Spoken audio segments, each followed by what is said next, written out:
Bonjour, bonjour. Je suis présentement à Saint-Jean dans un atelier de fabrication qui s'appelle PacMat, qui fabrique des équipements qui vont servir l'environnement, en fin de compte, en quelque part là-dedans. On va en parler un peu plus longuement avec Hugo Marsan, président de la compagnie. Ici, Luc Archambault, bienvenue à Studio Saint-Jean. Ici Louis Lemieux, votre fier député de Saint-Jean. La chaîne télé que vous regardez en ce moment, c'est Studio Saint-Jean, la chaîne télé de votre député au service de la communauté. C'est tout simple. C'est pour nous permettre de communiquer plus et de communiquer mieux. Parce qu'en communiquant davantage, on peut mieux travailler ensemble. Et vous pouvez en faire partie en devenant membre de l'équipe d'animation qui est bénévole ou en nous suggérant des sujets ou des invités. Vous nous écrivez à production à commercial studio-saint-jean.tv.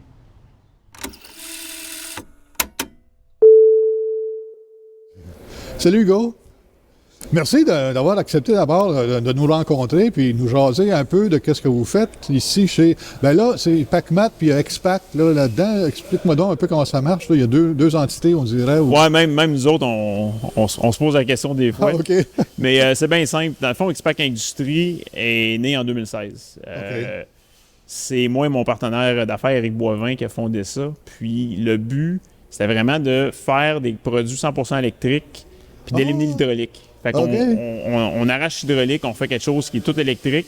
Puis au final, ça s'installe beaucoup mieux sur un camion électrique comme le Lion qu'on voit en arrière de moi. Ben oui. Où j'ai un ici.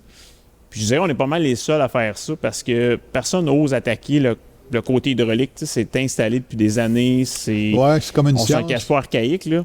Mais avec l'évolution des technologies puis la baisse du coût des composantes électriques, ça nous permet de développer des produits qui sont relativement au même prix que toutes les composantes hydrauliques, mais avec beaucoup plus d'avantages parce que tu es plus efficace, tu es plus silencieux et tu n'as aucun risque de fuite d'huile hydraulique parce qu'il n'y en a plus. Parce qu'une fuite hydraulique non déclarée, des fois, ça peut coûter cher. Des fois, même dans le 40-50 000. Là. OK. Oui, en Ontario, c'est cher, ça. Québec, je suis pas certain. Parce que tu ne vends pas juste au Québec, là. Tu vends l'Amérique du Nord, finalement, ton marché pour l'instant. Sinon, même en France, je pense que j'ai vu quelque chose en France qui utilise ces produits-là aussi. Oui, absolument. À fond, Expac Industrie, avec les années, on est devenu distributeur des produits français PacMat, qui sont les rouleaux compacteurs, qui, ça, c'est fait en France depuis au moins 20 ans. En 2001, ils ont créé une gamme de produits de rouleaux compacteurs pour compacter les conteneurs à ciel ouvert. Tu peux pas aller écraser une petite bine comme on a chez vous. La bine va s'écraser. Oui, c'est sûr. Les citoyens ne sont pas contents. Mais ce qui est intéressant, c'est qu'il y en a tellement des conteneurs comme ça, comme ce qu'on appelle des conteneurs 40 verges. Puis, les rotations de conteneurs coûtent extrêmement dispendieux pour les utilisateurs parce que chaque rotation peut coûter entre 600 et 1000 $. Alors que nous, quand on vient compacter, c'est vraiment... Bien, je dis nous parce qu'on a une compagnie opérante qui le fait, mais ceux qui on vend les produits, quand ils viennent compacter, ça va coûter entre 100 et 150 $, mais le client, à la fin, va sauver 500-600 $ par rotation. Par rotation, puis là, tu peux compacter peut-être 2-3 fois au lieu de changer le container à 3 fois. Dépendamment des matériaux, des fois, on a des taux de compaction jusqu'à 80-90 % comme avec le bois. OK. Donc, en France, c'est très, très standard. C'est même obligatoire dans certains écocentres. OK. Si ton conteneur est trop léger, tu ne te laisses même pas partir avec. Tu peux avoir une amende même. Ah, ouais. On aimerait ça amener ça ici parce que le but ultime, c'est de sauver des gaz à effet de serre. Ouais. Puis ça, je pense que c'est une solution qui est très... en fait, ça ne coûte rien aux clients, même ils sauvent l'argent. Parce que nous, personnellement, on offre le service de compaction au Québec. On a 6 à 7 camions, puis dont 2 électriques. Puis, à chaque fois qu'on passe, oui, le client sauve de l'argent, mais il y a la satisfaction de savoir qu'il a sauvé des gaz à effet de serre en même temps. Fait que son coût net, si tu veux, je pense que c'est 600$ le container. Tu viens, ça coûte 150$.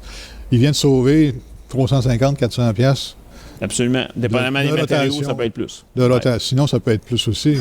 Quelqu'un qui a un parc de containers, il met tout ça bien placé, là, tu fais le tour, puis tu fais tout un après l'autre, il vient de sauver pas mal d'argent. Absolument. Donc, PacMat essayait de vendre des produits en Amérique du Nord depuis plusieurs années. Ils en ont vendu quelques-uns, mais nous, on a eu l'idée de le vendre à des gens qui allaient offrir le service, à la place d'aller voir les écocentres puis de vendre directement à eux. Ouais. Puis, donc, en 2021, la COVID est arrivée, il y a eu une pénurie de châssis diesel. C'est là qu'on a appelé Lion Électrique, qui, eux, avaient des châssis électriques en stock. Oui. On a décidé de fabriquer un compacteur 100% électrique. OK. Quand je dis 100% électrique, c'est qu'on élimine l'hydraulique au complet, puis il est monté sur un châssis 100% électrique. Donc, le camion est électrique et le compacteur, la grosse boule qu'on voit, là, le gros rouleau qu'on voit, ça, ce mouvement-là ou cette installation-là est aussi électrique. Absolument. Puis, ça nous a donné l'idée au travers Expac d'évoluer vers d'autres produits. Fait qu'on a fait le compacteur, qui est vraiment dans PacMat. Puis PacMat, c'est le manufacturier, c'est lui qui possède l'usine. Donc, on a notre robot soudeur, on a nos employés de production. Fait que la fabrication est vraiment faite au travers de PacMat, peu importe les produits là, qu'on va faire qui s'installent sur un camion. OK. Expac a évolué vers d'autres produits parce que nous, on est très versatile. On est dans les trottinettes électriques. Ah oui. D'ailleurs, je t'invite à en faire un tour. Là, Oui, c'est OK. tellement agréable. Ça va me prendre un équilibre un peu, mais je t'ai vu passer là-dessus, puis c'est assez impressionnant. Mais c'est légal à cette heure, ces trottinettes-là, je pense. Oui, pendant longtemps, en fait, la trottinette de marque GB, nous, on est revendeurs, mais on les fabrique ici. Mais pendant longtemps, ça a été la seule qui était légale au Québec. OK. Puis tout récemment, ils ont approuvé le reste des trottinettes. OK. Je veux dire, tant mieux, parce que nous, on sait qu'on a une longueur d'avance sur nos trottinettes, dans le sens qu'elle est très sécuritaire. Puis, tu sais, on l'a vraiment prouvé dans le marché. Elle est en service depuis 4 à 5 ans, au moins. Ben, Donc, moi, je trouve que c'est un beau petit véhicule pour les déplacements courts et rapides. Là. Tu sais, embarques dans l'auto, par l'auto, un stationnement et tout, une trottinette, tu t'en vas là, tu fais ton affaire, tu reviens tout de suite. Tu sais. Ah oui, puis même l'hiver, tu peux mettre des pneus à clous, puis ça va très bien. Bon. Tu as une autonomie de 50 km, c'est parfait. Même quelqu'un qui reste en campagne peut utiliser ça. Ben Nos ouais. clients, principalement, c'est des villes dans ce domaine-là. Puis on est en train de développer un modèle à 2 roues arrière, comme un 3 Ah roues. oui, oui, oui. Puis on a déjà des clients qui nous ont donné des contrats. Je peux pas trop en dire, Non, mais, mais c'est une bonne ça, idée. c'est le fun. Ça, Bonne idée, tu vous fais un allez petit revenir panier, nous là. voir pour ça. Ouais, tu sais, mettre un petit panier, mettre les affaires, puis tout. Absolument. C'est ça? Absolument. Bonne idée. Fait que ça, c'est le volet Expac qui est un peu plus véhicule léger.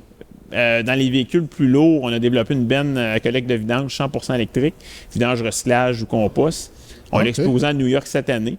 OK. Ça ressemble à une bétonnière. Ah, c'est mais- ça, la bétonnière, OK. Oui, mais c'est pour mettre des vidanges. Mettre des C'est vidanges. pour mettre des vidanges. Puis OK. on est en essai avec une compagnie sur la Rive-Sud présentement là, qui va mettre ça en service sous peu. OK. On est très fiers de ce produit-là. Puis, on a des développements aussi avec d'autres compagnies pour des plateformes de remorquage. On regarde à faire des roll-off électriques aussi. Fait que Expac est vraiment versatile dans tout ce qu'il peut développer. Puis OK. notre force, c'est vraiment... en fait, le défi, c'est vraiment de convertir la mécanique pour l'adapter à des moteurs électriques. Électrique, c'est ça. Donc, on a un atelier à Québec qui est dirigé par Éric Boivin là-bas, qu'on a des dessinateurs, on a un atelier de soudure mécanique aussi.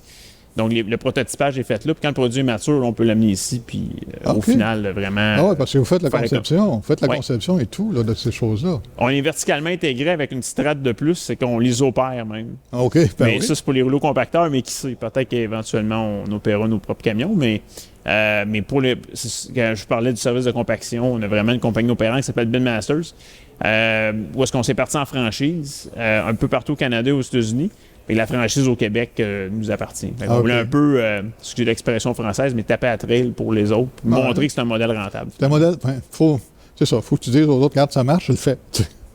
Excellent. Puis là, à Bécancour, finalement, l'usine de batterie, ça doit faire ton affaire, ça, j'imagine. Je sais pas si vous Oui. prenez les batteries, ce genre de batterie-là sur vos camions. Ben, Oui, bien, c'est très pertinent comme question. C'est sûr qu'avoir une filiale batterie au Québec, ça a un gros avantage parce que ça va venir faire en sorte que la diversité des batteries va être ici, puis Ouais, c'est même ça. faire baisser les coûts des autres manufacturiers.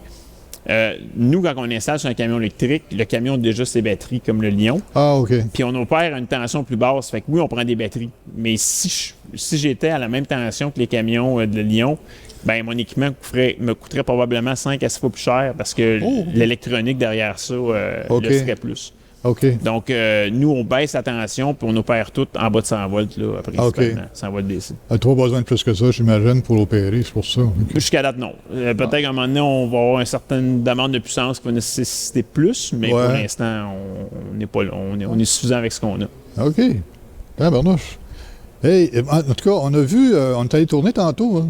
On dit ça au monde en passant, on est allé faire des tournages pour montrer comment ça fonctionne et tout. C'est assez impressionnant, la capacité de compactage. Puis tu m'expliquais aussi, la grosseur du rouleau a une raison aussi. Ouais. Parce que, évidemment, il ne faut pas endommager le container, hein, j'imagine, avec un trop gros rouleau.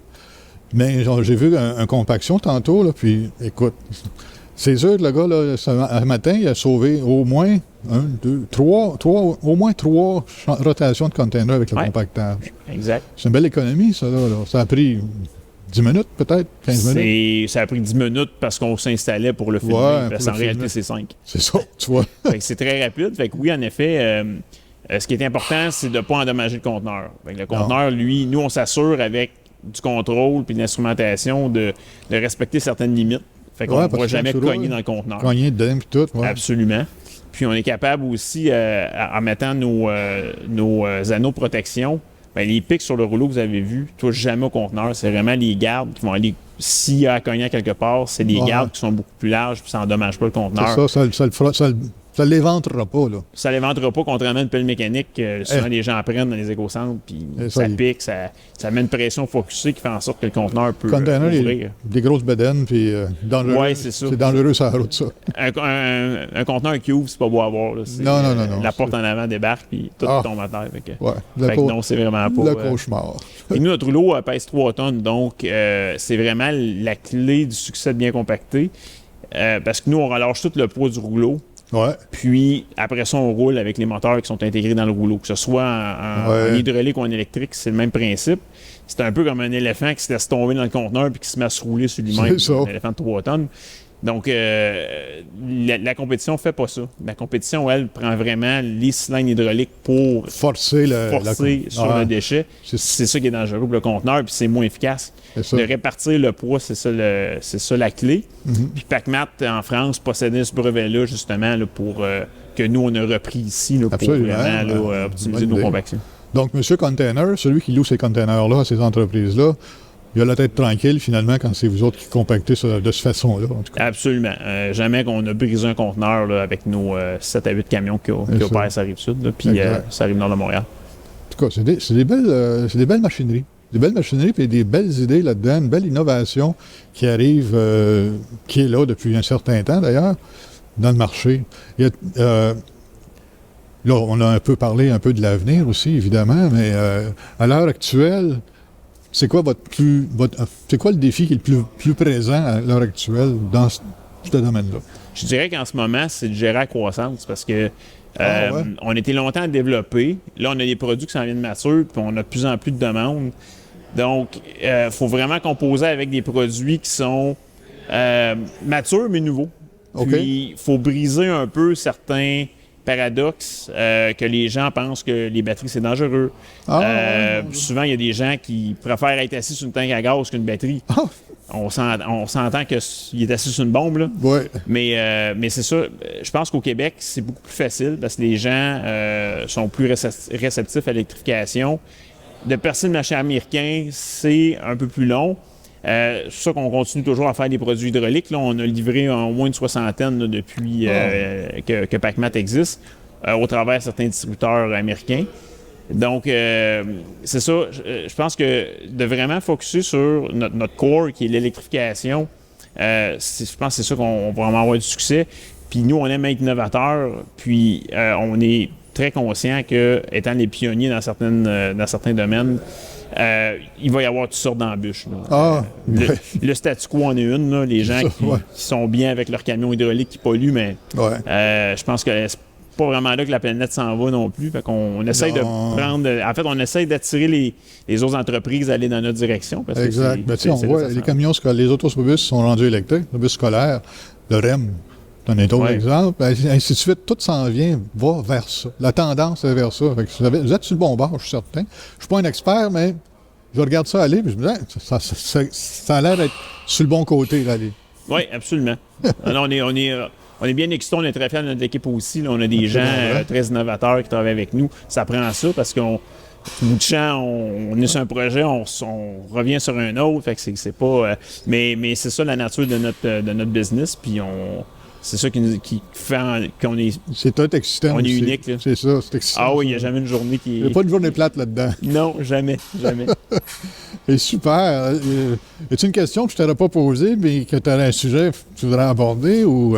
Ben, peut-être mentionner un petit détail, c'est que je pense que les gens sont pas trop au courant des subventions qui existent Ah pour ouais? l'achat des équipements électriques parce que, oui, bon, tu as le camion électrique et les subventions sont bien indiquées par l'MTQ, mais quand l'équipement est électrique sur le camion, Ouais. il y a des subventions qui existent pour ça, par le MTQ également. OK. Donc, ça a vraiment un avantage financier aussi quand tu achètes un équipement au Québec, OK. qui est même fabriqué et installé au Québec, c'est bonifié.